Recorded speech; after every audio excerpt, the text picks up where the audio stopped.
മതി. ആ സമയത്ത് ആരെങ്കിലും ഇങ്ങനെ ആക്രാന്തം പോയിട്ട് തിരിഞ്ഞു കഞ്ഞി കുടിക്കുന്നു 3 നേരം കഞ്ഞി കുടിക്കുക. പക്ഷെ എന്തിനാ വണ്ണം കൂട്ടാൻ? ആള് ഭയങ്കര സീറോ സൈസ് അല്ലേ? ആരാ കഞ്ഞി കുടിച്ചാൽ വണ്ണം വെക്കുന്നുള്ളൊരു ഈ പറഞ്ഞ ആരാ? അച്ഛൻ തന്നെയാ പറയുന്നത്. കഞ്ഞി മാത്രമല്ല പഴഞ്ചോറ് എല്ലാം രാത്രി അവർ വലിയ കലത്തിലൊക്കെ. അത് അച്ഛന്റെ ഒരു തന്ത്രമായി കൂടാനില്ലല്ലോ.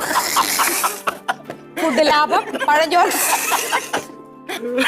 പിന്നെ അപ്പൊ ചേട്ടൻ ഇവർക്ക് സ്ത്രീധനം എല്ലാം സെപ്പറേറ്റ് കഴിക്കണം. മറ്റേ പിള്ളേർ പഠിക്കാൻ പോയി കഴിഞ്ഞാൽ അവർ ജോലിയൊക്കെ കഴിഞ്ഞ് ജോലി അവർ പിള്ളേർക്ക് ട്രെയിനിങ് കൊടുക്കുന്നത് വെച്ച് കഴിഞ്ഞാൽ എടാ നല്ല പണമുള്ള വീട്ടാ നല്ല പിള്ളേരെ നോക്കി വളച്ചു കൊണ്ട് ഇതൊക്കെയാണ് പറഞ്ഞു കൊടുക്കുന്നത്. പ്രാക്ടിക്കലായിട്ട് ജീവിക്കാൻ പഠിക്കണം. കാരണം വേറെ വഴിയൊന്നും താല്പര്യം ഉണ്ടോ മോളെ അങ്ങനെ എന്തെങ്കിലും ഇതേപോലെ? കണ്ണു നിറയാനും വേണ്ടിയൊന്നുമില്ല. പക്ഷെ മറ്റ് പാരന്റ്സിന് അല്ലാതെ ഇവർ ഭയങ്കര ഡിഫറെന്റ് ആണ് ഒരു കാര്യത്തിലും.